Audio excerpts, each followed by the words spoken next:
नमस्कार, मैं हूं अंकुर और आप देख रहे हैं सत्यहिंदी.com। आइए एक नजर डाल लेते हैं अब तक की सुर्खियों पर। फेसबुक बीजेपी के हालिया विवाद के बीच इन दोनों से ही जुड़ी एक और अहम खबर सामने आई है। खबर यह है कि बीजेपी ने फरवरी 2019 से अब तक यानी 18 महीने में फेसबुक पर विज्ञापन के लिए सबसे ज्यादा पैसा खर्च किया है। ये पैसा सामाजिक मुद्दों, चुनावों और राजनीतिक विज्ञापनों को लेकर खर्च किया गया है। ये रकम 4.61 करोड़ है, जबकि कांग्रेस उससे काफी पीछे है और उसने बीते 18 महीने में 1.84 करोड़ रुपए खर्च किए हैं। भारत के विदेश मंत्री एस जयशंकर ने कहा कि चीन के साथ सीमा पर गतिरोध 1962 के बाद से सबसे गंभीर है। उन्होंने एक साक्षात्कार में कहा कि 45 साल में सीमा पर पहली बार सेना में हिंसक झड़प हुई है। इसके अलावा जिस प्रकार से सेनाएं तैनात की गई हैं वो अप्रत्याशित है। हालांकि इसके साथ उन्होंने ये भी कहा कि इससे पहले जब भी चीन के साथ सीमा विवाद हुआ वो बातचीत से सुलझाया गया है।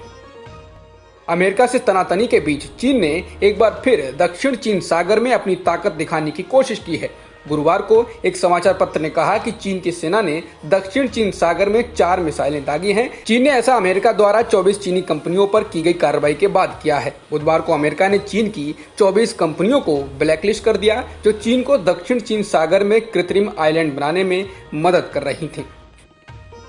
कांग्रेस पार्टी में चिट्ठी लिखने वाले नेताओं की परेशानी खत्म नहीं हो रही है। उनको पार्टी में ही विरोध का सामना करना पड़ रहा है। चिट्ठी लिखने वालों में से एक जितिन प्रसाद को अब यूपी कांग्रेस में विरोध का सामना करना पड़ रहा है, जिसका कांग्रेस के वरिष्ठ नेता कपिल सिब्बल ने ट्वीट कर विरोध किया है। उन्होंने कहा है कि यह दुखद है कि जितिन प्रसाद को उत्तर प्रदेश में निशाना बनाया जा रहा है। हमको बीजेपी पर सर्जिकल स्ट्राइक दागनी चाहिए, ना कि अपने लोगों का विरोध कर शक्ति खर्च करनी चाहिए।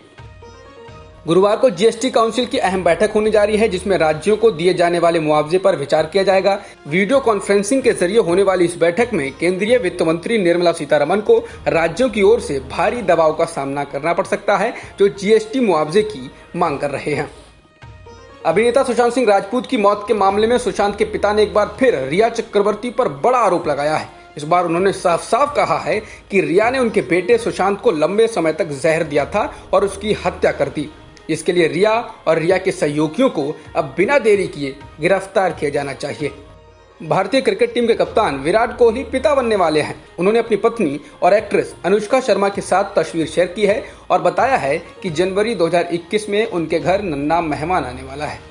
न्यूजीलैंड की एक अदालत ने क्राइस्ट चर्च की 2 मस्जिदों में गोलीबारी करने के दोषी ब्रेंटन टेरेंट को बिना पैरोल के आजीवन कारावास की सजा सुनाई है। न्यूजीलैंड के इतिहास में पहली बार किसी दोषी को ये सजा दी गई है।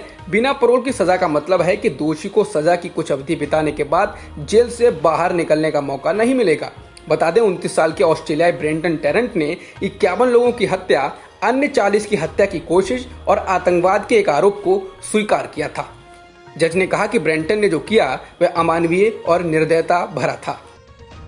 भारत में पिछले 24 घंटों में 75,760 कोरोना संक्रमण के नए मामले सामने आए हैं, जो अभी तक के एक दिन में आए सबसे अधिक मामले हैं और 1023 लोगों की जान भी गई है, जिससे कुल संक्रमितों का आंकड़ा 33 लाख के पार हो गया है। और स्वास्थ्य मंत्रालय के अनुसार देश में अब तक कुल 33,10,000 से अधिक लोग संक्रमित हो चुके हैं और कुल 60,000 से अधिक लोगों की जान भी जा चुकी है। देश में पिछले एक दिन में 9,24,000 से अधिक सैंपल्स की टेस्टिंग की गई है, जिससे देश में अब तक हुई कुल टेस्टिंग की संख्या 3,85,00,000 से अधिक हो गई है। कोरोना वैक्सीन को लेकर राहुल गांधी ने कहा है कि एक निष्पक्ष और समावेशी कोविड वैक्सीन पहुंच की रणनीति अब तक होनी चाहिए थी, लेकिन अभी भी इसके कोई संकेत नहीं है। कांग्रेस नेता राहुल गांधी ने कहा कि भारत सरकार की लापरवाही चिंताजनक है।